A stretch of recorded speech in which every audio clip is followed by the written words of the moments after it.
I'm blurry. Oh my goodness, I am blurry. I don't know why. Oh boy, this ain't good. Um, Let me fix this, folks.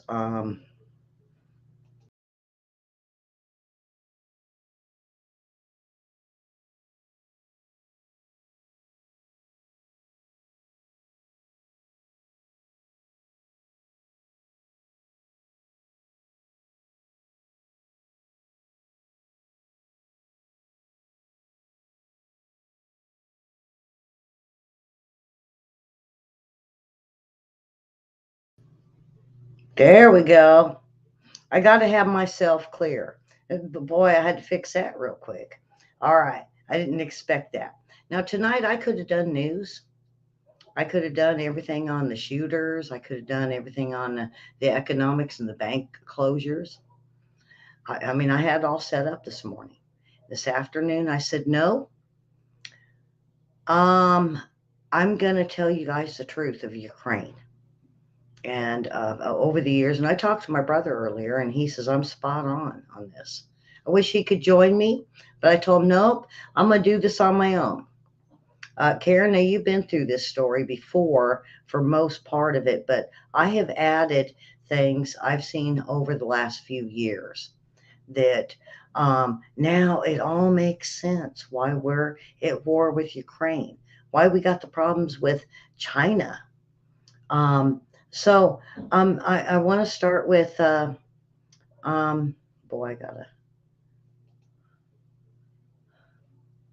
I gotta make sure I got all this down. All right, so um, the whole thing with the with what we see in Russia. Why are we even at war with these with Russia? With of all places, Ukraine? Really? Well, you know, we have to look at 2014, folks, because in 2014 is where I'm gonna hear I hear this all the time, where the rubber meets the road. Well, what happened in Crimea that that caused a lot of what was going on? And if you don't understand what happened in um, Ukraine, you'll never understand why we're at war, and you'll never understand why the things I tell you in my shows. So this is going to be something you're going to look into. You're going to have to rewatch, and it'll click. It'll click. Now, Crimea in 1991, independence is what they wanted, and it was through all the way to 2014. And of course, that's what they wanted. But they had a civil war that was happening between the Azov battalion and mercenaries, and they claimed to be mercenaries at that time with Russian mercenaries. And from 1991, this independence was always tested. And in late February, um, a few days after the pro Moscow president was ousted from power, strange band of armed gunmen began seizing government buildings in Crimea. Now, what we're talking about is the ousting of the president in Ukraine. And so some Crimeans held rallies show support for the ousted president in some cases. And I'll get to you'll know who this guy is here in a minute. And what they wanted to do was rejoin Russia. Why? Because they were being killed in Ukraine. So they fled to Crimea. The bands of gunmen grew until it became obvious that they were Russian military and who forced but bloodlessly brought the entire peninsula under military occupation. So, this is something we really didn't know. Most of the world sees Crimea's secession vote as illegitimate for a few reasons. It was held under hostile Russian military occupation. Why? Of something. Why? Why would Russia stronghold a, a vote that is going to go their way? It never made any sense. And so what it was is just like I told you that people fled Ukraine to Crimea. Crimea at this time, before in 2013, was taken over by Russian forces. Now may have bullied their way in, but then when they fled, what did I tell you? A lot of people rejoined Russia. So that's what happened. And so what do we get from that in 2013, 2014? Well, then we get the Minsk agreement. Um, uh-oh. All right. So what's the Minsk agreement? And I keep telling you guys, and I keep throwing it out there, and everybody says, "Oh, that was dissolved a long time ago." No, Putin dissolved it because he got fed up, and I'm going to show you why. Okay, the Minsk Agreement was a series of international agreements which sought to end the Donbass war fought between armed Russian uh, um, mercenaries and armed mercenary forces in Ukraine. Um, they're playing a central part in the first known as the Minsk Protocol that was drafted in 2014. The Trilateral Group. Now, you guys, please listen to this. This is very, very important. So, who made this agreement? Ukraine, Russia, uh, the EU, Normandy, France, Germany. Okay, think on this, folks. What is part of NATO right now going after Russia? Karen, did you know about this? William? I know I've talked to William about this many times. So after extensive talk, the Minsk and even Belarus. So when it came down to the Minsk Agreement 1, this is the first one. It was all set in 2014. It was then re-signed by Zelensky when he came into power. And what it was the same people, the same agreement, and Russia said what they were going to do. Now, what were they going to do, folks? Now, this is very, very um, important if we look at um, what um, what Russia was looking at. And Russia said, according to the Minsk agreement, this is what was going to be taken. Okay, so you could see Russia, you could see Lugansk, you could see Donetsk, you could see Mariupol.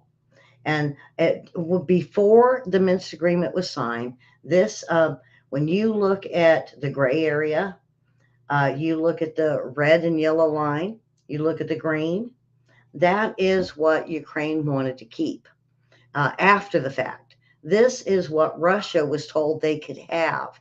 Now, if you look at what they have taken so far, it's all the way down from Mariupol to Donetsk to Lugansk into basically this certain area.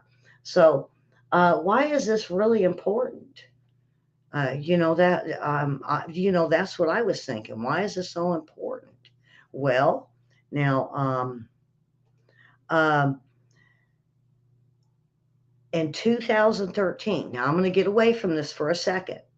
In 2013, Joe Biden and Hunter and banking in China, the business deal with state-owned Bank of China, they used our money, our tax money, 1.5 billion on private equity investment as a possible reason why the current presidential candidate has adopted a conciliatory attitude towards China. What I mean by that is why um, the Biden family is okay with China. They don't feel there's anything wrong. They feel they haven't done nothing wrong. This lucrative deal between the Bank of China and Hunter Biden's company was linked to 2013, just weeks after Joe Biden brought his son along with an official trip to China. Now we know about this. Also pardoned with Biden is Chris Hines, the stepson of John Kerry. Biden and Hines controlled Rosemont Seneca with partners. Now, they also did this with Whitey Bulger's son. So why I just wanted to throw that in there because this is going to probably be a two-part series. So here is what I said: the rubber meets the road. In 2014, in February, the protesters seized Kyiv. Okay, now we're back to Ukraine. Now listen, you got to listen to the rest of this very carefully because you'll connect the dots. So in 2014, protesters seized Kyiv as the president flees Ukraine and is taken out by the people of Ukraine. This is the first critical date, and it gives the opportunity for to save Ukraine. The people wanted him out. They seen corruption. They got rid of him. So now is the chance to be able to fix Ukraine the way they wanted it. They ousted the Russian people. They had, or they were close to it. A lot of it didn't happen until 2015, 2016. Okay, so this was basically everything. It was like their dream come true. And it's a chance for the people to do all kinds of things, especially if they partnered with new people to control the country. And so think about Halliburton. Remember that? Halliburton, and the media was all over George Bush over it, and corruption, like Russia, but it was corruption with Halliburton. So I'm going to show you in February of 2014, this becomes this new president and an upheaval that they have no money, they're completely broke, and they only have the Minsk agreement. This is what I'm not telling you this. This is what the Ukrainian government, or what was left of it, said. The only thing they had was the Minsk agreement, approved by Europe, Germany, Belarus, Ukraine, Russia. All were in agreement back then. But you know what? Here comes the United States to save the day. In March of that year, President Obama says, we're here from the United States, the government, and we're held to help you. So he decided, not Ukraine, Obama decided that they were able to help, and they know they needed it. He said, you're very corrupt. This is a corrupt place, and we're going to help you. And why? Because we got lots of money, he said. We can print it. And whatever we have for you, we got lots of money. But we've done this before, and we did it with a TARP. And we spent all kinds of money, but we wanted to make sure that all the reinvestment in America was clean, no corruption. And so Obama said, there's no president. Now we got this temporary president in. We're going to put Joe Biden in charge. Now, what did that mean? Now, according to the Ukrainian people, it made him president of Ukraine. Now, think on that, folks. He's a vice president of the United States, and Obama put him in charge of what was going on in Ukraine. Now, get this. At that time, they started building biolabs. My brother let me know 48 biolabs went into Ukraine. And this is in the Department of Defense and Pentagon Papers. There's documents for this. In March of that year, they had a meeting. Joe Biden did. And he, not only did he have a meeting, but then he invited who? None other than Joe Kerry's son, Devon Archer. So they went over there and they met for a few days. And then he decided he was going to make him the head person for Burisma. Now, who owned Burisma before Joe Biden decided? Well, Kolominsky, the previous president that left. Well, you know what he did? He took all the money for the country. Why were they broke? Because he took it. So this Kolominsky He also owned Burisma. So Karen, boy, wait, Karen, before you start listening to all this, because Senator Lindsey Graham and the Democrats didn't go over there till 2016. This is 2014 when the president fled with the money. This Kolominsky. Now you got to remember his name. I'll mention him again. And they had nobody. So Obama went over there and said, "Hey, I'm here to save the day." I guess he was Mighty Mouse. And he said, "I'm going to bring over my vice president, and he is going to run the country until with this new guy to make sure there's no corruption in Ukraine." And they started a new business. Oh boy, yeah, we're going to love this. Oh yeah. And with John Kerry's son, Devon Archer. And he is a financial guy. And so he meets with Devon Archer. And it's nothing to do with Ukraine. What? Really? Why would it have nothing to do with Ukraine if they were going to start a business? Because they also, now if you listen, he is a financial guy. Archer was a banker. And so and we don't know, but we heard he opened 2 banks that money could be poured into. And then in April, Joe Biden flies to Ukraine and he meets with Archer. And of course, he is made the board member of the gas company called Burisma. And guess who else is made on the board? Well, we know through, there's no guessing about it, Hunter Biden. And it's pretty much the Biden Obama, the DNC story. And it all happens in Ukraine. What did I just say? I thought we were talking Burisma and Hunter and Devon Archer. No, according to what was coming out of Kyiv, this is pretty much a Biden-Obama DN story, and it's all in Ukraine, defying all agreements that had just been made with Russia. So what do I mean by that? When they decided that the Putin had this Minsk agreement in 2013 or 12, 13, 14, when the new president fell and took that money, they came in and so this is before Trump. Okay, now I want you to realize that this is 2014. Trump isn't even a figure in any of this. And the Minsk agreement was looking like it was going to go through. What was the Minsk agreement? To take those states. And this was agreed upon by NATO, the EU, Germany, France. You remember that? Now, this is a poor country, and it's also corrupt. Barack Obama says, we want to give you some money. We want to give you as much money as we can. Now, we're talking about riding it on a white horse. Yeah, we're the Superman.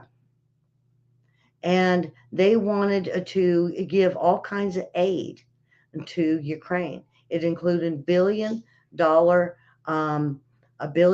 start off to go to do this. It's a loan guarantee for $320 million. Get this, folks, this is 2014. This is the money we gave Ukraine. A loan guarantee of $320 million in general assistance. $118 million in equipment training for the security forces, $20 million for a new law to reform the fleet of advisors in banking, politics, energy, media, and human rights. They didn't have a human rights problem. They did, but it was basically Nazis, part of the Azov battalion. And they knew about this. They knew it was the military, but they also had a corruption problem with millionaires and billionaires that were in the country, that we just had a president take millions and flee.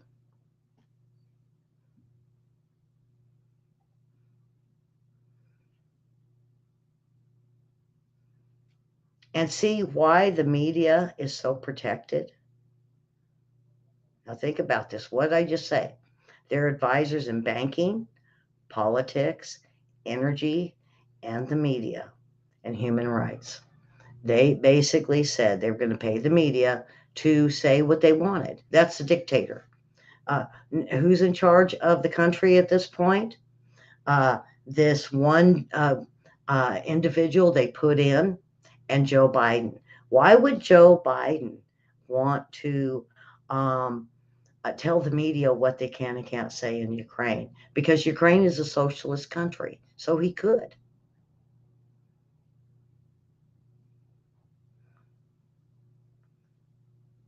In May, they gave them all kinds of money, and they were so corrupt that they had to mandate this corrupt country. And they start with the National Anti-Corrupt Bureau, NABU, I believe is what it was called. And these guys um, with the National Anti-Corruption Bureau, they're great. They brought in some really good people. So the guy who was tapped to be the first director of the bureau is, let's see, let me get his name right. Sidnick. He's an anti-corruption. So Sidnick. So remember this name. Sidnick was put in to be the first director. And they said, look into this. Find out why there's so much corruption in Ukraine. If we're going to give you billions of dollars. Now, get this. The billions of dollars they were giving them, and as well as some other money, it went to Burisma. It went from Burisma to the banking of Ukraine for the country. Now, who had those banks? Um, uh, uh, Kolominsky. Remember who Kolominsky was? He was the president that fled with all the money. Well, he opened a bank, and all of a sudden, we were putting our tax money, into this bank. Oh, can you see this isn't going well? Okay, so he's the first. This Sidnick is the first director, and everything and anything about the Ukraines he might dig up. So now we're thinking the American people in the news is saying, "Oh, they're going to flush out all this bad corruption." And not only that, but then we became a giant piggy bank for Ukraine. Do you see all that money we poured in? Some mistakes early on were done, but then we got to look at Burisma. Now we have Kolominsky. Now this guy is so corrupt he couldn't come to the United States. Now who's Kolominsky? He's the president that fled and left, right? And he's now got a bank. They're going to let him do this. And he couldn't come to the United States. He was never to be granted a visa to come to the United States because he's an oligarch. And he, not only that, but it was in the documents that he ran Burisma, also a bank. So this guy gets money from Burisma. He gets 1.8 billion, I believe. And it went through Burisma, and it's our tax money. It's put into his bank account. And I mean, who wouldn't put 1.8 million in an oligarch's corruption bank? I mean, why not? Why not do that? He left and he stole all that money and he opens a bank and we're like, heck yeah, let's just go with it. Why? Why did Obama do this? So he's so corrupt and we put it in there and then, oh, oops. Yeah. Karen, oops. Oops. Yeah. The bank made an error and they lost the $1.8 billion. Where'd it go? It certainly didn't have anything to do with Ukraine. This was in the bank. It wasn't Ukraine's fault. This was an oligarch that had been to the White House. He was their buddy. Now, you say, wait a minute, you said he wasn't allowed there. Well, wait, he ends up being invited. Somehow or another, he's the same time given a visa to come to the United States, and they said he's not a bad guy anymore. Whoa, now take a moment to soak that one in. Why'd that happen? So now we're looking at the June of 2015. And what do we have coming down coming into play? But Trump. Make America great again. And late 2015, the Ukraine piggy bank, we are giving them all kinds of money every month. Isn't that what we're doing now? But we're also helping them with advisors. We are helping them with Greg Cray, the former Obama White House counsel. And listen to these names. So Obama says, we're going to help these guys out, make sure they're not corrupt. So we're helping them with Greg Cray, the former Obama White House counsel. We have Tad Devine, chief strategist for Bernie Sanders, and Tony Podesta, the brother to John Podesta. We also have Mark Penn, the chief strategist for Hillary Clinton. John Lasone, Obama campaign pollster. And wait a minute. So we are sending these people. Now you have to back it up and listen to it again, who they are. This is all part of the Obama campaign, the lead pollsters they had, the lead people, as well as Obama, Hillary, and Joe Biden. And then we're going to send them to help. And all you have to do is just call and we'll make sure you get the money, is what they said. Is that what happened in Iran? And enough of basically Ukraine is all corrupt at this point. So that with Russia investigation begins. It's not an official investigation. What I'm talking about is the Mueller and the Russia. And so there's no unofficial investigation launched by anybody other than the DNC. Okay, so it wasn't Mueller that prompted this investigation. All of this is old news, but there's a lot of little details that, we forgot about. Like, what about the $1.8 million or billion dollars that disappeared? Where's that? They were like, oh, don't worry about that. We got Mueller. Mueller's going to get to the bottom of all of this.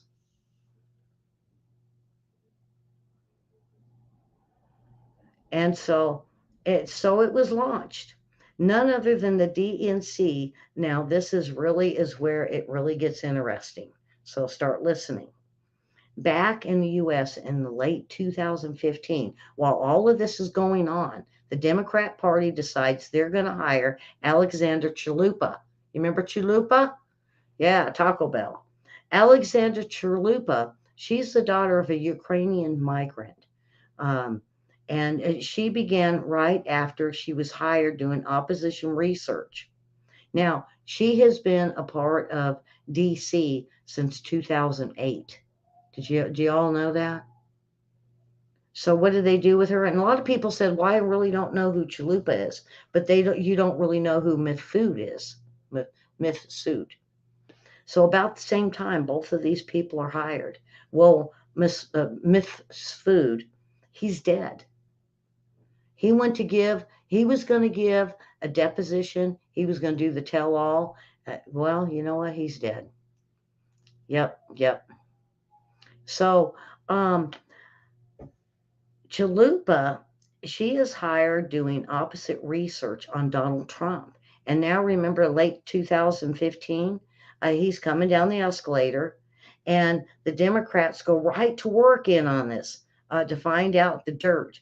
And how do they have They need to get something to move in, maybe a machine, a person, somebody that digs the dirt on Russia.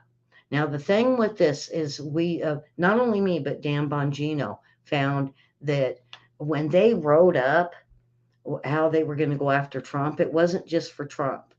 It was for anybody that made presidency. So think on this. If Joe Blow instead of Donald Trump and the GOP party would have made it in, the same thing would have happened. The same thing. Because if Hillary Clinton didn't get it, they were going to find some way to take down the GOP party. And why? Why? Really, Ukraine? Why would Ukraine want to take down the Democrat Party? And they were digging up dirt. So this in Ukraine, this is some of the documents that came out of it. And she, and these documents are part of opensecrets.org, that she did work for the DNC. And they paid her $71,000 just for her work. And she hadn't even started yet. And during the 2016 election, they put her to work with the DNC, and it goes all the way back to 2004. I'm sorry, I said 8. It goes all the way back to 2004 with Miss Chalupa, that they keep bringing her in to dig up dirt on anybody on the GOP that's going to threaten the DNC. Does that make sense? So they're starting to do stuff in Ukraine, the DNC, Democrat National Committee. Okay. So we're talking, this isn't Obama. This isn't Joe Biden. This is the DNC. And they hired Chalupa to come in and dig up the dirt. And it says regarding Donald Trump campaign. And what they wanted to do was say there was a Russia connection. And she said, she even said, I can feel it. I just feel that Donald Trump is connected to Russia. Really? This is, and now get this, this is before he even is elected. So, and if it was somebody else, they'd be doing the same thing. And so in January 2016, at that time, there's nothing out on Manafort, okay? And he wasn't even working for Donald Trump because there was no Donald Trump in office. So in 16, this is when we start seeing that Donald Trump was elected. But before that, they were like, oh, we got to get Manafort in there. For what? And so it wasn't even he wasn't even working for Donald Trump, and there was no Steele dossier there or George Papadopoulos, and there wasn't even really a campaign going.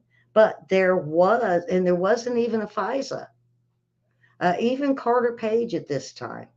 So she concentrates most of her corruption on who else than Paul Manafort at this point. And she wants to find out all about Paul Manafort.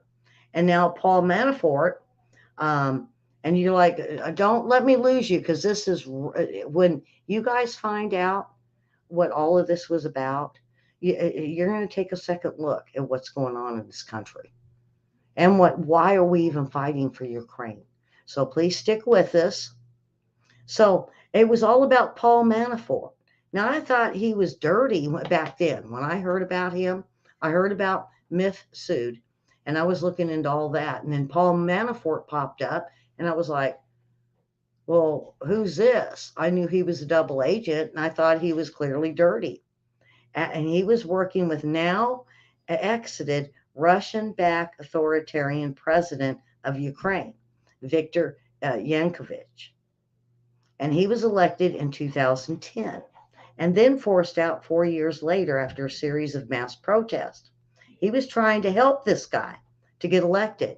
Now, remember, Obama had this guy, and this guy had all of the people basically to vote for him. But, so what I'm talking about is when they brought in the two presidents, all of a sudden he's coming back. He just ripped off the country. Obama says he's a good guy now. And Manafort had this other guy in mind. So who would be the better? You think who Manafort was promoting? That we don't need a guy that's corrupt to come back in the country, no matter who sponsors him, no matter who says he's good. And Obama says this is a good guy. And at the end of the vote, Manafort was trying to get this guy back into the election. Interesting enough, though, it was all Chalupa. All of her energy was focused on Manafort, and they were trying to get this guy elected, and so that was a big thing that was going on. So, so you're kind of wondering about Tony Podesta. Now that's really weird because they were working the same. Now get this. We had Tony Podesta join up with Manafort. Why? I couldn't figure that one out. And then it finally came to me that he was supporting and Manafort was supporting a Russian dictator. And what they wanted to bring in was a socialist immigrant a local immigrant from Ukraine. And so all of a sudden, we got Obama's people supporting, and they're saying, no, we want this guy, Manafort, Podesta, and the anti-corruption committee was all saying, no, we want this guy. And I thought, why would they do that? Why would Tony Podesta do that? It was only, now get this, now before I even go on, I want to say there's a connection between this corrupt guy that Obama wanted in, and then we have this guy that Manafort wanted in. And what it was for was we had Tony Podesta, we had the Obama administration that was in on this, and they promoted this Russian guy while Obama was doing something different. Now, why would he do that? It was to connect whoever this guy was to say that he was talking to Trump, and they would connect the two and say Russia collusion. That's where it started, folks. And so the same month that Chalupa was telling the DNC that there was a Russia connection between Manafort and Trump, comes this paper, this article in The Hill. The Obama White House summoned some of the people. In fact, what they did was the White House Obama gave personal information to prosecutors in Ukraine. Now, remember the National Anti-Corruption Bureau, those guys? Now they're all over there with Clinton, or not Clinton, Obama once again. What happened to Manafort and over here? Now you're over here with Obama? So they flipped. They twisted. And their attorney general, a regular police force, basically the National Police Force was summoned to the White House. And Obama said, what we're going to do is build a cooperation with Ukraine, Anti-Corruption Bureau. And they said, this guy's great. The Ukraine embassy meeting basically turned into main issues with Biden, his son. Paul Manafort was the whole big issue. What they didn't say was that the media was there. The FBI was there. A lot of people were in this meeting.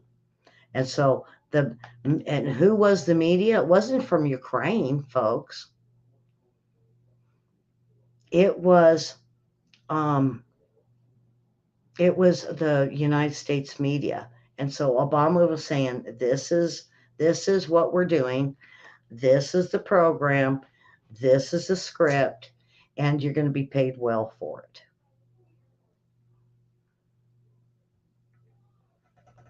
And so you can pretty much guess who they were going to investigate. Were they going to, with Obama, are we going to this anti-corruption. Are we going to investigate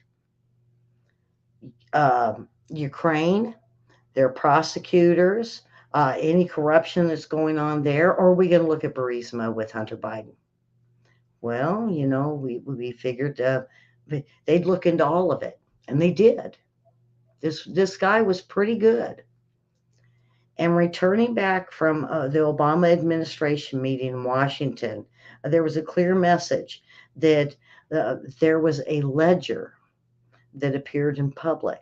Now, I'm going to get back to the ledger, but we are looking and concentrate on Paul Manafort. And remember, the White House also, according to the sources that were there for this meeting, also said they were being pressured not to look into what was going on with Burisma, the gas, the banking. That remember we had this bank that this money just kind of disappeared. And whoopsie, we're not talking about Joe Biden, and they didn't really care what he did. And it happened that with this $1.8 billion, why did you put it into a bank run by a guy that's totally corrupt? And one of the funny things is they're saying that Trump was a lot of the problem. Well, why was he a problem in 2014? What started in 2014 that led Obama over to Ukraine? The Minsk agreement. The Minsk agreement was going to go into place. Russia was going to invade Ukraine. And then all of a sudden, we have this whole mess with Burisma moving in, and Putin said, okay, I'm going to back off and see what the Americans are going to do. What these guys are doing is they're pressuring not only everybody at Burisma, they're pressuring them not to look at Burisma or the Minsk agreement. Now, remember this. It all started in 2014 when the Minsk agreement was signed. But now you've heard the story of Biden, and you know that the force of removal of the general prosecutor, his name was Victor Shokin. Now, everybody remembers this. And I don't know, they said it seems like he was just a totally bad guy. And that he was doing some good things. But he was an investigating Ukraine company that said it was involved in amassed, basically huge amount of money that was being funneled through not only Burisma, but by this bank. And who owned it? None other than this old president, but Joe Biden. So we have heard both sides of the story with Biden. He claimed that he did was purely based on Shokin's corrupt conduct. Now you remember him. I know you guys. When I get to this, you guys will know. So it had nothing to do with anything he said. It just this guy is part of the corruption. He needs to go. And this meeting where they sent people back, and the Obama meeting, they didn't want them to look either into Joe Biden, but they wanted, now get this, during this meeting, it was brought up that Shokin need to be fired. So now it's up to Joe Biden to fire this guy. And it's something that worthy to look at, because there is a document, a sworn statement of the guy, Joe Biden got fired, and it was obtained by investigative journalist John Solomon.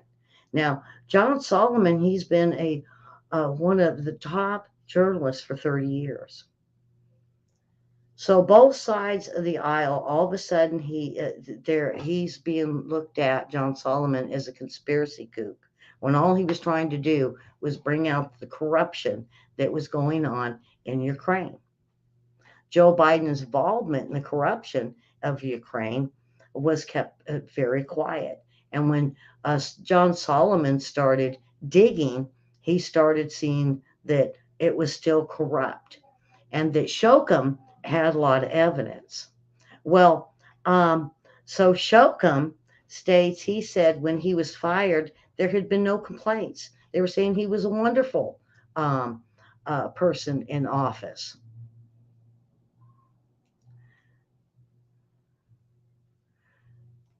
And he said he really does think because he was leading the wide ranging corruption probe into Burisma Holdings, a natural gas firm active in Ukraine, that Joe Biden's son, Hunter, was a member of the board of directors. He assumed Burisma, which was connected with the gas expedition, had support of the Vice President Joe Biden because his son was on the board of directors. And quote, now this is a relationship power that Obama administration had over Ukraine. Why? Because we were dumping money into Ukraine. Where were we dumping money to? If there's really no president, okay, so the money that was going into the state was going to the new kind of sort of president, Biden, and for some reason, Burisma and the banking that was owned by Kolominsky, the president that just ripped him off. So it was still corrupt. And so they were dumping money, and it was Joe Biden and Barack Obama that were sugar daddies. Now, Shokin, he started looking at this, and the attorney general said that Obama basically was heads of the Ukrainian law enforcement system now. So when you look into it, this corruption, and they had four of them. They had four different corruption teams that was looking into the corruption of Ukraine. But there were so many people they couldn't look at. They only could look at Ukraine's and the smaller police departments and what they were doing that was corrupt. So the heads of Ukraine law enforcement system, they decide to investigate and Shokum. And he had another unforgivable sin on his record because he lost an investigation. I mean, it's just like a kind of, I don't want to laugh at this, but at this point, what he was doing was uh, investigating anti-corruption at this anti-corruption action center. And um, and this was alleged at that time an NGO might have improperly diverted or even dare I say embezzled millions of dollars. So what we really want to know, because it's our money, and it should be unforgivable sin to Obama and Biden, yeah. And I mean, if it wasn't them that was the financier, is a two top finance and years of international, they gave to International Renaissance Foundation and the U.S. government. When I seen Renaissance Foundation, when me and my brother did the show on Burisma, and this was kind of brought up, I thought, "Oh, well, what is this thing?" And it's haunted me. So when I went and looked into it, um, um, so I did a little bit of looking into it, and who other? Now get this: when they gave the millions of dollars to Ukraine, all those remember the separated millions of dollars out. It was through USAID. Now, according to how we do this, if we give to another country and we're going to use our USAID, it goes to the State Department. Now, who was in the State Department during the Obama administration but Hillary Clinton? And so, and then now we have her working with International Renaissance Foundation. And that way we could get all that money and we could separate it all out, like I told you, all those millions and billions. And so, so I did a little bit of investigating, and none other than the main donor of this group that's putting up 50-50 with USAID It's none other than George Soros. In March 2016, things began to happen. Um, so they got fired up about this bank. So this bank started being looked into. So now we're talking, there are investigators looking into not only Cyprus Bank, because Cyprus was one that was being looked into, but they were looking at other banks in Ukraine. So the IMF made another donation of $2.2 million. Now, the IMF, in order for them to be able to get money to Ukraine, it's got to go through none other than the State Department. Who's in the State Department? Hillary Clinton. Who controls the money? George Soros. But you can almost guaranteed that the 2.2 that went in there. Well, guess what? Karen Boy, you're going to be mad. Oops. Yeah, oops. They made another accounting error and they lost $2.2 million and a 1.8, 2.2 of our money and 1.8 IMF loan. They don't know what happened to it. So Lukashenko, he takes Shokin's place. Okay, because what happened with that? Remember, I'll just fire him. Remember, Karen, you said that. Yeah, he's gone. Why? Because Shokin, with a few others, the anti-corruption with Sidnick, they were looking into Burisma. They were looking into what was going on in their own country. And they found out this was corrupt. And who is corrupt? Kolominsky, the previous president, working with Biden and Archer, and to keep this corrupt.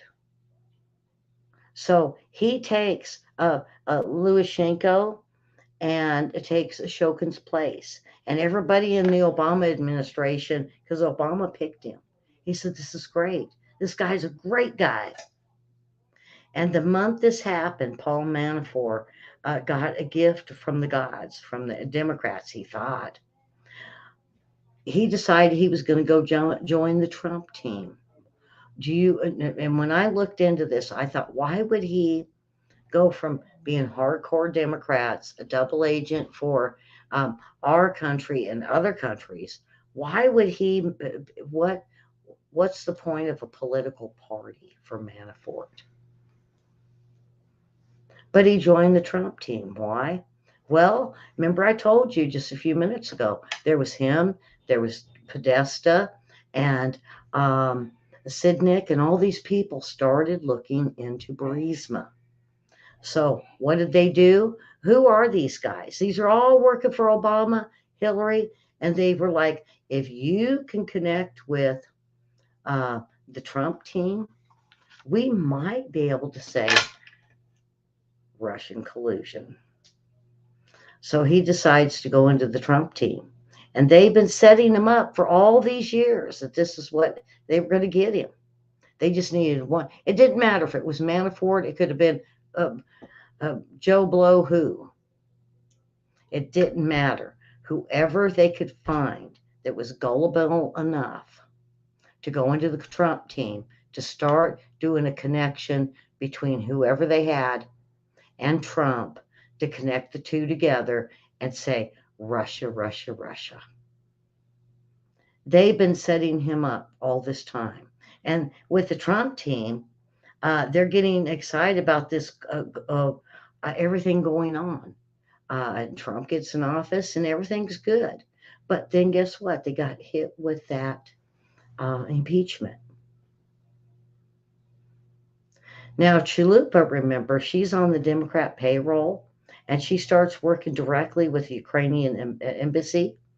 And she's working with the staff to raise alarm and bells regarding Manafort to Ukraine and the President of the United States.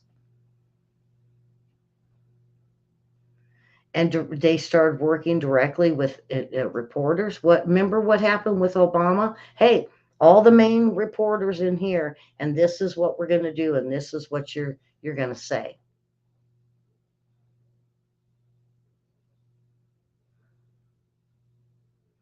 So researching Trump, Manafort, and Russia to the point, basically, this is the Ukrainian embassy where the United States.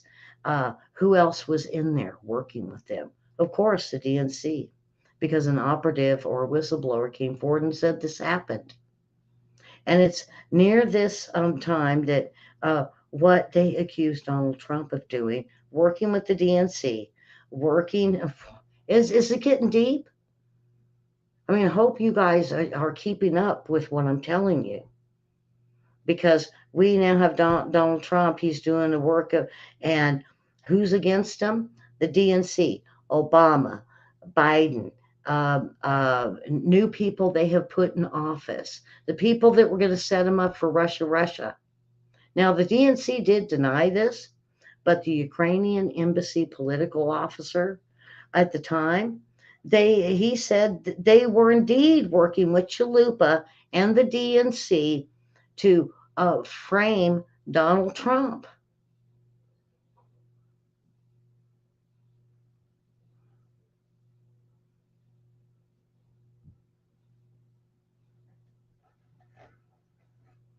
So there was communications with Chalupa and the former DNC director Louis Miranda. And I'm trying to give you guys names. I'm trying to make sure I get these names right so you can check me out. Uh, so there was an email, and in it she reports and says a lot more coming down the pipe. And she went to the Open World Society for him. And so I kind of want to go over what was said. She went to the Library of Congress specifically to talk about Manafort. And she says, they put me on the program, and I'm quoting to speak specifically about Paul Manafort, she said. I'm inviting Mike Isikoff, who I've been working with for the past few weeks. And um, there's a lot more that's going to come down the pipeline. And you exactly what she did was this was of Isikoff, and this was connecting him with the Ukrainians. And remember, they're accusing Rudy Giuliani of doing this with John Solomon, except they don't have the things like this, like inviting Isikoff. Well, invited him to what? So she worked with him, and it connected him to the Ukrainians' corruption. Um, and then she says, so in this, if I have to go offline, this is what I'm going to do. There's a big problem. It's called Trump, the Trump component. And you and your organization need to be aware that if we'll hit him in the next few weeks, um, uh, I'm working basically on this, and it's so. Skyev wrote a story for Yahoo. Isikoff, I'm sorry, wrote this story for Yahoo News, details some of the things in the Steele dossier, and it was leaked. And it went to Isikoff. And what's really weird, okay, so let me stop for a second on this email that she sent. And it was basically saying that they were going after Trump. Now, what year was this? 2016? He just got in office. And yeah, we're on him. They started on him in 2014 when, remember, the president got ousted and they put Biden into power. And you guys wonder why I keep saying with these people, I ask them who's president, and they say Biden. Obama put him into power. Please, I mean, you guys got to realize this. So if this is the country of Biden and his family, no wonder we're fighting, and he'll fight to the death for it. It's his baby. So they had the Steele dossier, and they leaked the dossier, and it went to Isikoff.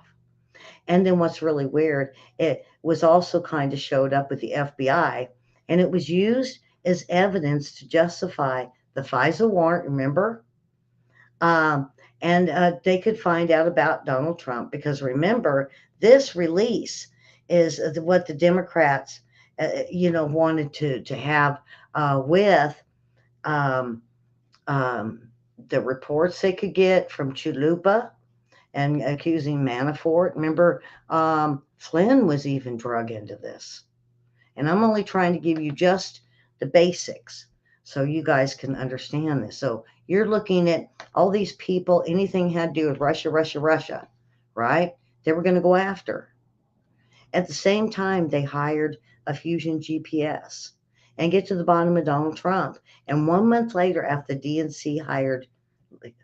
DNC hired Fusion GPS to work on the dossier. And by the way, uh, she's, you know, how to work on this dossier. Oh, well, there was Mrs. Orr, and she was working on this, and she's married to Bruce Orr. And who's Bruce Orr? Now, a lot of people heard this story. Oh, it was a man and wife, and yeah, they were pillow talking. But who did Bruce Orr work with? So, oh, now let's go. So we have Chalupa. Chalupa sends it to the FBI and other people in Washington, and Obama and Biden. And lo and behold, they get the FISA warrant. And lo and behold, they get it to Mrs. Orr, who gets it to Bruce Orr with the DOJ. So now they can go after Trump for Russia, Russia, because it made it to the DNC. The DNC got it to the DOJ. And so the DNC with Chalupa, so now we're looking at where's the media on this? Well, remember, the media was a part of this at the very beginning with Obama.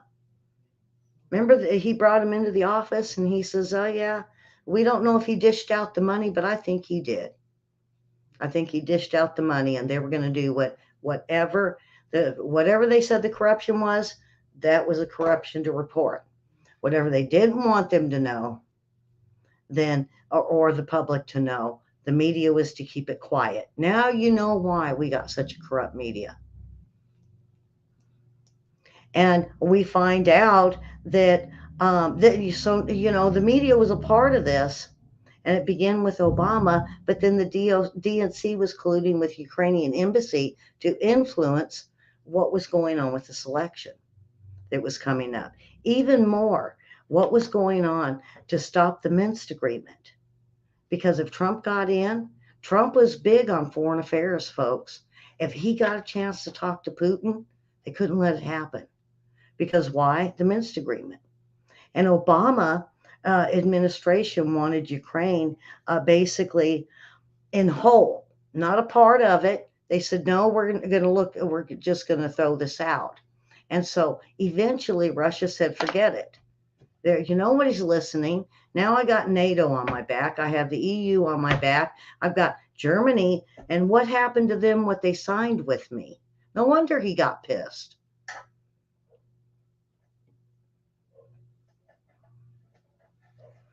And nobody cares.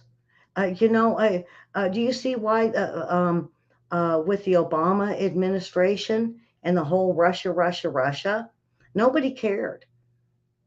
And maybe the work of the Ukrainians with the DNC, with Chalupa, and they were actually promoted Senator Grassley. Because, okay, now, here, this is where you seen Senator Graham, and it was quite a few others that came in. And if they brought them in, they could see there wasn't no corruption going on. There's no Russia, Russia. There's no corrupt oligarchs. It's just us, Biden, Burisma, the gas lines, and guess what? 48 biolabs. Wow. And so Chuck Grassley wrote a letter to the deputy attorney, and don't get mad at Grassley for this, folks, because I think he's seen it. And I think he was I think The stuff that he knows that he got is what he's using right now. So they got him to write a letter to the Deputy Attorney General Rod Rosenstein. You remember him? Um, but really, I guess no one was really interested, or the media wasn't interested how it happened. So here we are. The Isakov member. Now she's working with Ukrainian embassy and the press. They got Fusion GPS, and they're starting to move it into the DNC or moved it to the DOJ. And then the FBI, of course, had all this evidence. What evidence? That's what Putin asked. He said, "What evidence? Evidence of what?" Well, Trump is working with you, Russia, Russia, Russia. Now, if Ukrainians had something, um, this, if they had anything, why didn't they put it forward? I mean, why didn't they give it to Trump? Why didn't they give it to the corruption committee? Why did they just sit on this? So at this time, Putin was pretty pissed. And it's not just the media, but the Broken Minsk Agreement. And he claimed that his hope was in Trump to abide by the agreement. It wasn't, I mean, who wants to see a superpower invade another country? Nobody does. But he was hoping Trump would abide to the agreement with the EU, Germany, Belarus, and that wasn't the plan of Obama or the Biden or the DNC.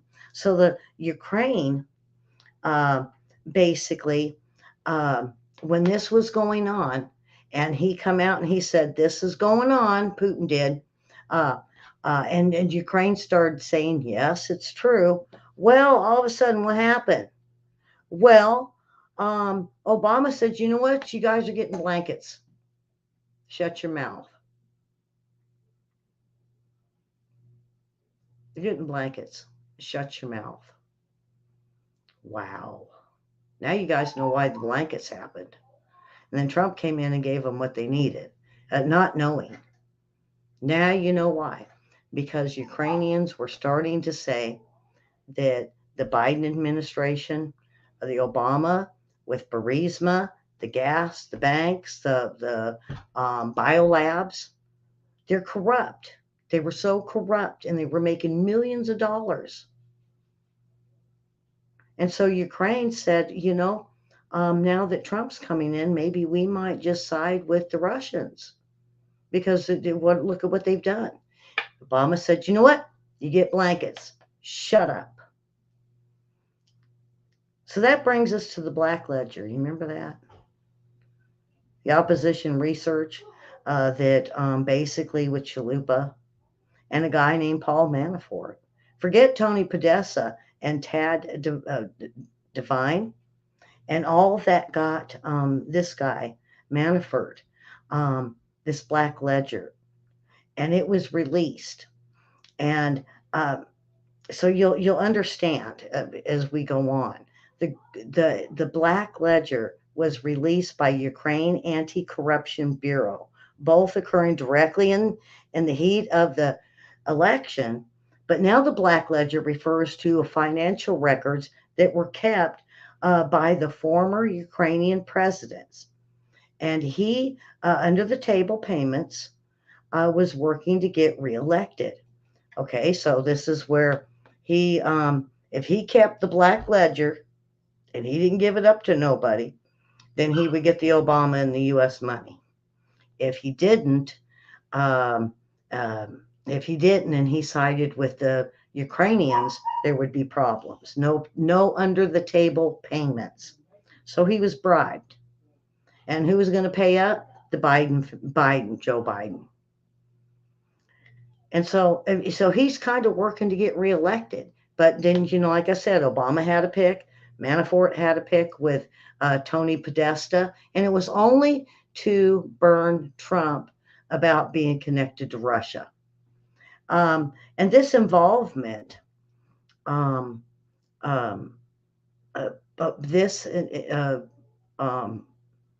a parliamentary member named Lysenko, And now he's also working for the anti-corruption.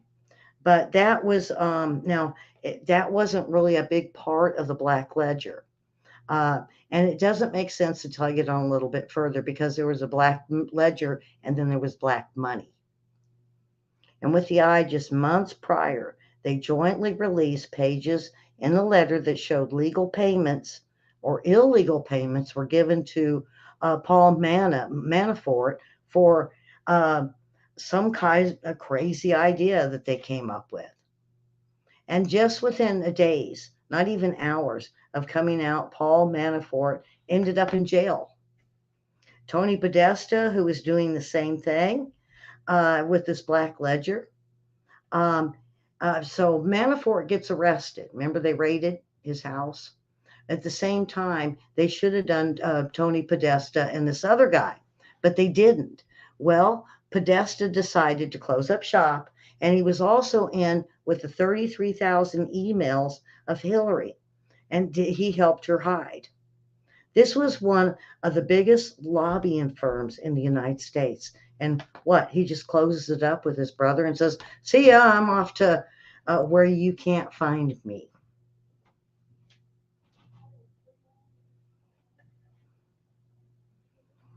And the Clinton connections and everything, um, things no one really paid attention to. I did because I wanted to know what was going on. Me and my brother did a show on Burisma, and but he did close up his shop, and then he gets busted by these guys as he closes up shop at the same time. But you know what? He got to walk away. He went in, and all of a sudden there was a yeah. Guess what? You if you got really good friends in high places like Hillary, then he was just let go. He was never charged. They took him in, but he was never charged. Manafort was.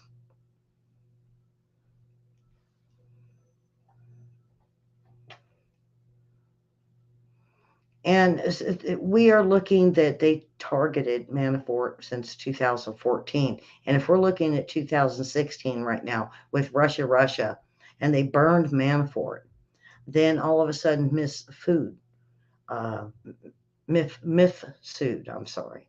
He's in the picture. Chalupa's in the picture. And all of a sudden, within um, not quite into getting into Biden being president, he's wants to Miss Sued wanted to give the story. He wanted to confess to what he did.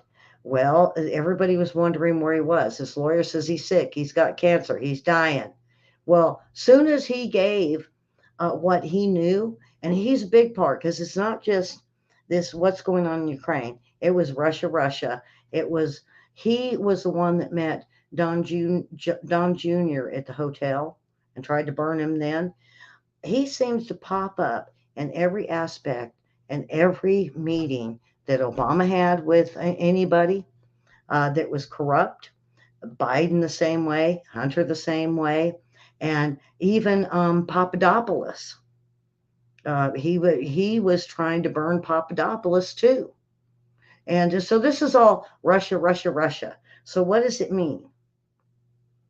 And the U.S. election and the Ukraine government decides with the anti-corruption guy who's in bed with all of these people, released at a bombshell out of nowhere that the ledger is legit.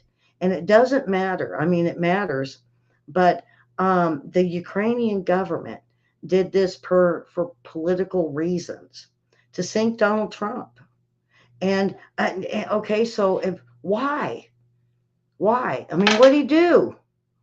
It's the Minsk agreement. It's probably both. There is absolutely no question. Um, uh, I mean, if it there's absolutely no question that in 2014, when the Minsk agreement was signed, all of a sudden Obama's got lots of money with U.S. aid and Hillary and the State Department and Ukraine and these oligarchs and the banks and the gas and not only that, but Heck, they were signing little deals over in China in 2013. And the press is going to say nothing. They're going to back Obama, Biden, the DNC, all of them. They're going to back them up because they're paid for. How much is this media getting paid to cover up all this corruption?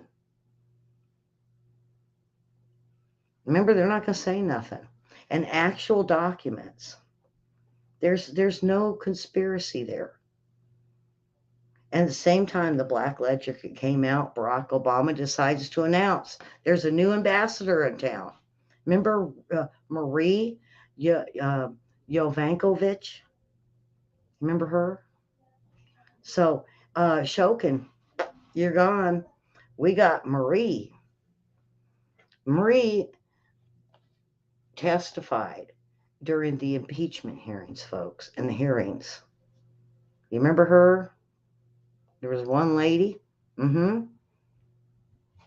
Well, she'd been working for the State Department for 10 years. Really. And she knew the Clintons, she knew Obama, and she worked with them quite a bit. Come to find out, she was even at that meeting that day. So there's a new ambassador in town. There's a new sheriff, Marie Yankovic. And she decides to do a couple of things. Now, you remember Lysenko? He's the guy who replaced the corrupt guy. He was sworn in, and he was temporary. But now we could trust all these guys, right? Except there's only a problem. Because this is the old sheriff that took over for Shokin. He said, wait a minute now, let's get the anti-corruption people in here. Let's look at Burisma. Let's look at what the Biden family is doing. They got banks. Why are they taking over Ukraine? We need to investigate this family. And oh no, you're out. We're bringing in Marie. Because there's trust.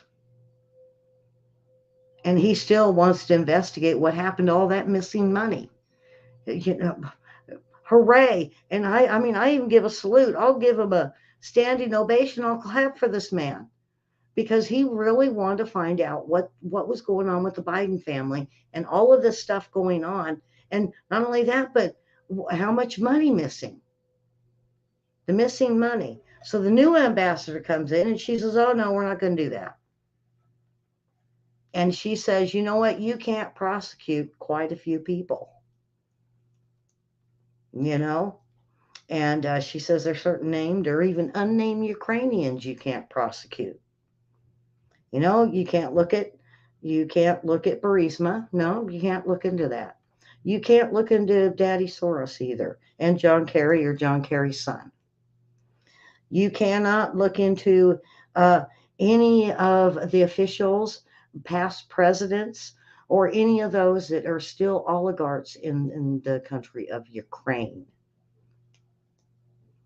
And you can't prosecute anybody for the $1.8 billion. It's gone. So this new ambassador, she comes in and so now she's in control. And she does one more thing in late 2016. She says no visas because Lyshenko still has prosecutors looking into all these things. And even trying to get a hold of the DOJ and our Attorney General, because remember, they're partners in these anti-corruption forces. And they're partners with the FBI. So you would think between her, this really good anti-corruption guy, saying, let's hook up with Washington, with the FBI. Let's say no visas, nobody's going to go nowhere until we can investigate all of this. And what the hell is going on? Why is this corruption and what is it covering up? And I used to think that maybe Putin had documents or something. I think this explains what was going on. So when the Minsk agreement came in, folks, and he was supposed to get, you remember, let me show you the map again. Um, and this is what the agreement was about. And when he found out they were going to impeach Trump, he thought, there's no way. There's no way this government, with the taking the millions, they took control of Ukraine, and they're now wanting Crimea. And Crimea, why? Crimea is just a bunch of innocent people that fled there to get away from all of it. Ukraine, Russia, all of it, because they didn't want to be killed. You take a step in the wrong direction, or the wrong country, the wrong street, the wrong state, and they would kill you. Who are we talking about? Mercenaries. I mean, because remember, folks, they have been at war all this time. And so when you look at this map, and you again see this is what was agreed upon. And if by 2018-19, Putin says it ain't going to happen. It just ain't going to happen. So how did they take this? The United States and NATO? They said, oh, he backed out of it. No, he got fed up. Because what was he going to do? Do you go to hostile Ukraine to deal with corrupt people, or do you invade the country? I'm surprised he didn't invade it in 2018, folks. I'm really surprised. I'm because he was pissed when Trump came in office, and he thought this could be a reasonable president, that we can work this out. And if I don't belong in Ukraine, he said, I'll back off. But there was this agreement, and we need to figure out how to take care of the Ukrainian people that are in these war-torn areas with mercenaries that want to blow everybody up. That's all it was. And no, we can't have that. Can't have that, they said. Boy, folks. All right, so there's no visas going out. And the officials were gathering the dirt on Trump more and more and more. And get this, there was a misappropriation. Oops, here we go again. Of billions of dollars of your money at this point. $7 billion that they oopsed in less than 2 years. Ukrainian officials admitted to influencing the U.S. election. Records showing that Burisma sending $3 million to Hunter Biden, that Biden pressured Ukraine to fire Shokin, because remember Trump. They remember Trump. So that's right. Because I'm going to wait, and you guys can ask me a lot of questions on this. I know I'm trying to hurry up through this. So Obama said, well, her giving no visa, we're talking Marie, is the first big thing, that is the best thing they could do. They have the opportunity to investigate the embezzlement of money. Now, when you look at it, Marie and Chalupa are looking at Trump. This anti-corruption guy, he was looking at the corruption of Ukraine as a whole, and why there was so much going on that was the resources, the banking. Remember, they said the politics, the banking, energy, all of that, resources, everything was going to be controlled by Biden and the Obama administration. So in November, it changed everything. And so, when he won,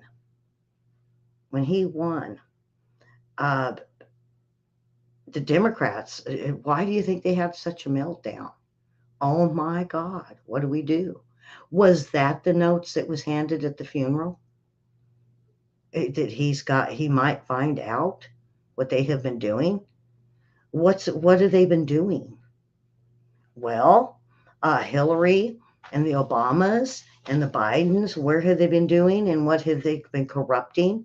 Ukraine and what else? Remember, I started the show with 2013.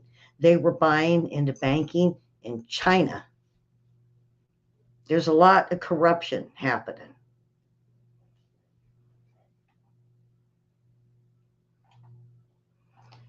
And when Sarah Huckabee was asked, she made a big speech and she said, to follow up on all of this, you have to look at Ukraine and the DNC as being corrupt. That was her answer.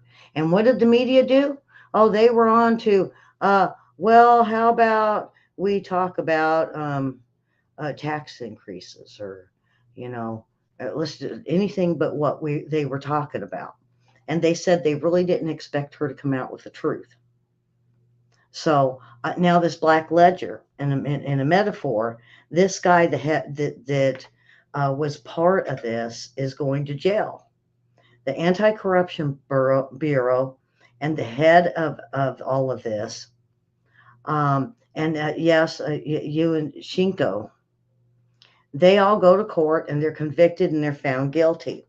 So the good guys got arrested, and as well as Manafort, and they jailed them. And what was this Black Ledger, folks? The Black Ledger was mentioned in a meeting between two of these guys that were in Ukraine. And what I listened to it and it was like, yeah, we know it's Russia, Russia, Russia. It's the stuff that went to Mueller. But what they said in the middle of it was black money. Whoa, what's black money? Well, come to find out, black money, it was never looked into. And they said, Leshchenko and Sidnick said it was payments as part of this black money, but also where did the black money come from? It was only approved by the United States, by the State Department. So this black money that was talked about all through Hillary, and this comes from Judicial Watch. There was 400 emails that Tom Fenton was able to look at, and this black money was mentioned in it. And the black money was basically, it was payoffs. It was payoffs to all of them, and it was mentioned secretly in code through the emails and the 33,000. And of course, who took them, who washed them, who did it? None other than the Podesta brothers. Remember them? Because they made the connection to Trump that he was Russia, Russia. So it makes sense that this black money, and dumb Hillary, they said, was talking about it. Now you know why Comey could never really convict her, because if he was to expose Hillary for the black money or any of this that she did, it would bust out the DNC, Obama, Soros, everybody, the State Department. Now, I never seen anything on the military or the defense or the Pentagon, but I just know they were cutting it really bad. But this black money is, nobody's really investigated it, and I think they should. And I think because they are so consumed with everything, because I mean, you guys might have to watch this twice to get the connection. So what's the connection, you say? The connection is that when you are looking at Sidnick and his conversation with the Anti-Corruption Bureau, he was basically said it was to help Hillary and the guy who was in charge of the anti-corruption, and he taped them. And of course, during the tape things, it was an email which disappeared. Now, I could get really technical on a lot of this, but I want to keep this really easy. So in October 2017, there was a claim that was filed. And he basically, the United States, and this was through Ukraine, and they said the U.S. DNC is guilty of interfering with the United States election. And they had this audio, but it disappeared. And the leaked audio recording, despite of all of this being big news, and it should have been, nobody talked about it here. Nobody cared. So we find this big, almost all of what the nothing, and out of the Mueller report, the black money's buried, the black ledger is buried, everything's buried. So what did they go after next? Ooh, he made a bad phone call. And in comes Zelensky. Zelensky, okay, signed the second Minsk agreement. This is well known. Everybody knows about it. With Germany, France, all those guys again. All the ones that are part of NATO right now. All of them. What did Russia do to piss them off and make them all turn on Russia? Russia was coming forward and saying how corrupt Ukraine was. He was willing to put the millions and billions into it, investigated himself to bring out all of this corruption of the United States, wanted them out of Ukraine. It wasn't really for the territory I showed you, but you know what? When they called him a liar, when they turned on him, you know what he said? Well, you know what? Here I come.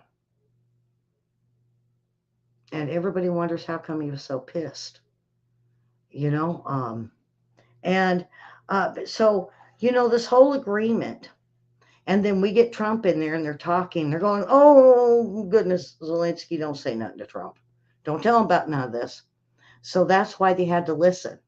And when things were asked about or inkling of, hey, what about this guy that, you know, what happened with this? I mean, I can't remember the exact phone call, but it was inquiring what was going on.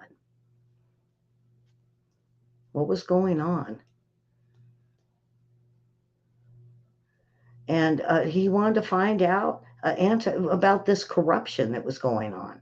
He wanted to find out, was this a conspiracy? And so more was made out of that Trump phone call. That was the second impeachment. Then, you know, and you wonder why Trump is losing his mind on this. You know, when Sarah Huckabee mentioned what she did, nobody cared. And then they ran up to Trump saying, why are you colluding? Didn't they hear Sarah Huckabee say, and she has said it so many times, it was Ukraine colluding with the DNC and others to bring down Trump. No, and they didn't want to hear that. And so once more, they went through with this impeachment. And of course, it didn't make it. And he starts a plan for Ukraine. And the next term is what he said. He was going to go in and he was going to stomp all through Ukraine and find out what was going on. Why are there biolabs? Why does this government own banks in Ukraine? Why are we sending millions and billions of dollars to Ukraine since 2008? Millions every year. And he said, you know, he's going to put a plan together. And he said it was corrupted. And when he did hear, what we hear from Putin, that the United States is corrupted, it's the West, they're a bunch of Nazis. So when Biden got in office, he decided to act. Really, what did he act on?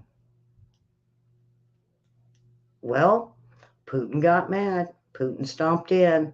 And what did Biden do? Boom, full force. Why? Because there's never going to be a Minsk agreement. Putin has got to get out. He thought he had Germany and the EU and France all behind him, but he didn't. It was all a lie. And when they all got caught up in all this corruption, all this money, and why? Because when you ask the people, who's the president of Ukraine? What do they say?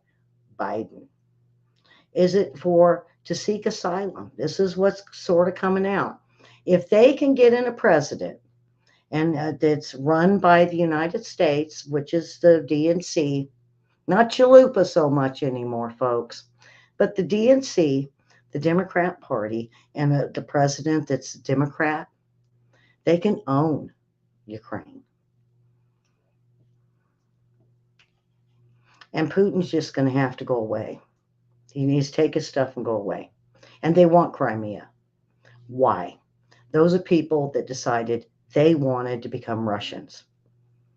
What are they going to do to them? Is this a vendetta? We don't know. Was this whole thing about Putin and the Minsk agreement? Was this greed on the part of our own government? Have they done this before? You guys have got to decide on this. I mean, I showed you and I told you all about it tonight, but you have to decide. Listen through this again and think on this. What the hell did they do? And why? Why Zelensky? Well, Zelensky was part of the Azov battalion. He was one of the mercenaries. And when it got too rough, he didn't want to be on the front lines. He became a star and a comedian. He was great at it. What better puppet to put into power for us to run him? How many times are we running over there to talk to him? Oh, yeah, Zelensky's this great, wonderful guy. No, he's not. Why should we care? What about South America? Do they have a few great presidents down there? What about Mexico? About, any other country? We don't give a crap about. But Ukraine, oh yeah, the Ukraine's buddy, but oh yeah, they're the best. No, they're corrupt, and they've been corrupt. They have been corrupt forever. None of this war with the civil war started in 2014. It started way back. It started way back in 2008. It just got worse. Should we have interfered? No. We invaded Ukraine with politics, energy, media, and wanting to make a lot of money with corruption. Putin just stomped in and said, I'm taking it. This war should have never happened. And if they wouldn't have pushed Putin to the point of him stomping in, he didn't have no right to do it. He just got mad and did it. Why? Because it was an agreement with all of these people that are now part of NATO. And he's saying, I thought you guys were on my side. They're saying, oh, no, we're going to give missiles to Ukraine and tanks and money, and we're going to destroy you. Why? What's the point? To cover for who? The United States? Or is it just something, all this drama, they just can't figure how to do away with? If they can get rid of Putin, they can get rid of Zelensky, they can blow a big old hole in Ukraine. And it worked out really well, because you know why? They would never know what the Biden-Obama administration has done.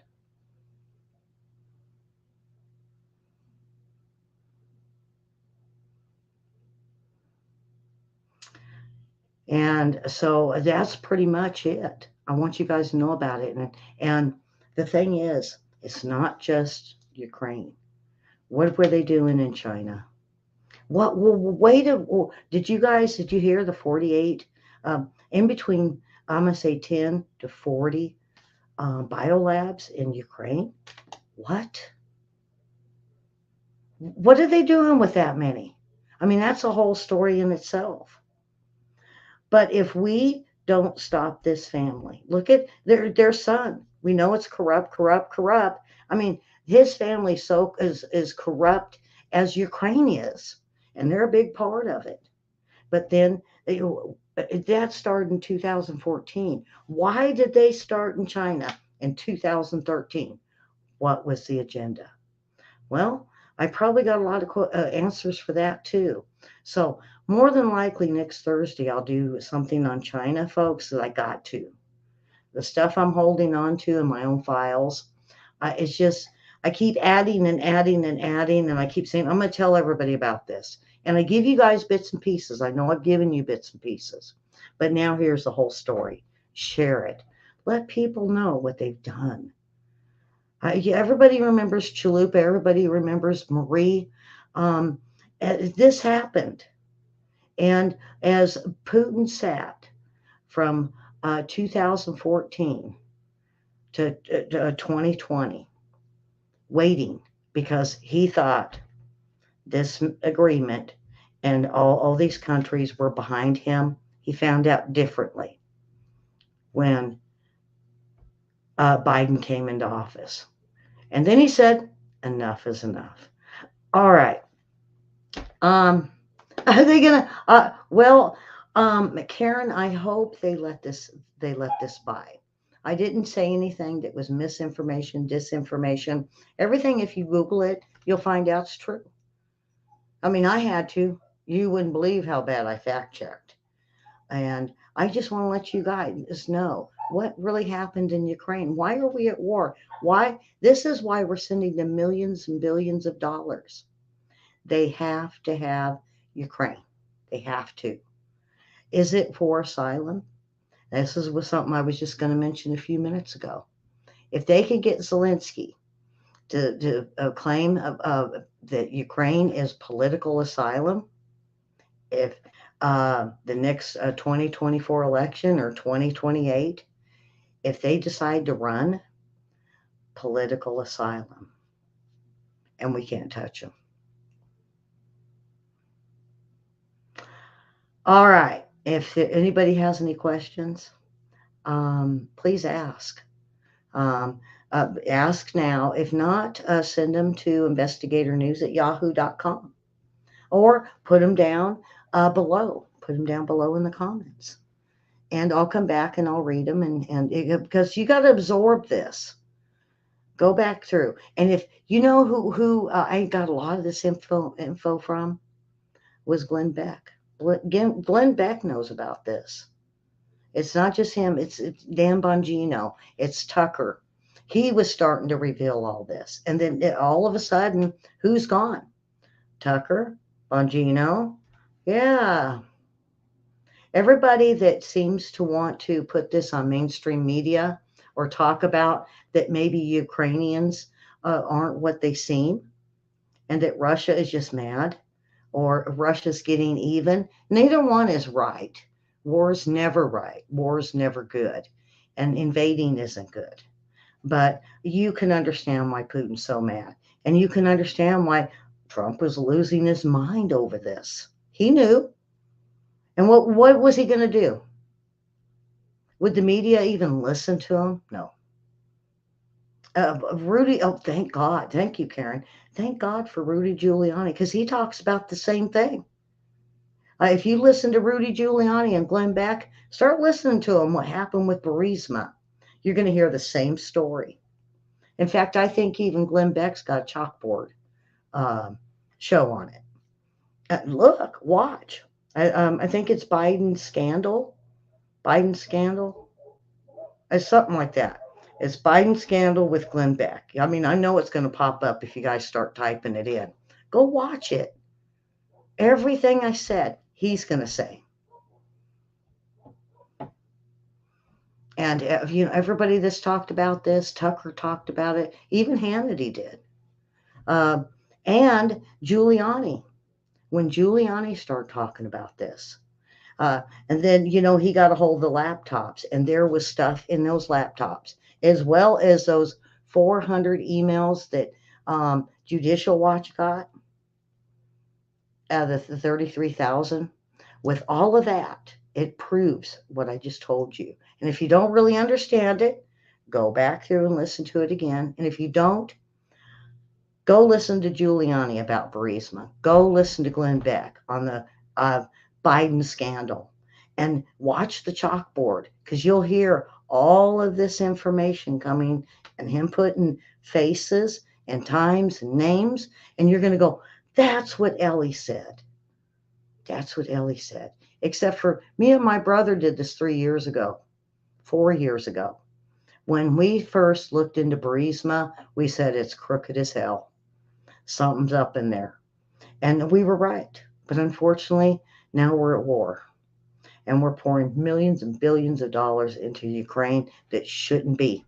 We should be thinking about China. Okay, so anyway, I want to thank all of you for watching. And I hope I didn't make this too long. Please share the show so others can realize what goes on. And I liked Obama, folks. I did. I mean, I did, but I didn't. But I didn't think he would have got into anything like this. And he walked away and he just says, remember they said Obama's distancing himself with Biden. Well, now you know why. Yeah, now you know why. So subscribe, hit the like button, hit the share this show. People need to know why we're at war with Ukraine. And it's not for anything good. And it's all about the money and the power. And William will say it's about the power. I say the money and the power. Millions and millions of dollars. And the power of what? Telling Ukraine and Zelensky what he can do. So, you guys, I got this new ending, and I played it for the last show. And I only did it because there's a lady in a restaurant that shows the national anthem every morning. People stand up and do it. All of a sudden, these woke said, "Oh, we can't stand that for that. That's horrible. Quit. It's so horrific. I can't stand it. Don't show me the flag. Don't let me hear the anthem." Well, you know what? The woke, kiss my grits.